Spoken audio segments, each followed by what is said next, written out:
चल न पैया होय उड़न बाज हम चिड़ैया हो। हम शिकारी है।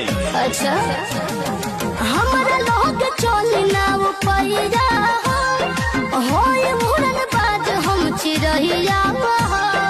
हमारो के बता दो तनी राजे रानी तोहर दुल्हा बनी कौन रंग बाजिए रानी भइल लखनऊ नैनीताल झगड़ा कहिले बा कमाल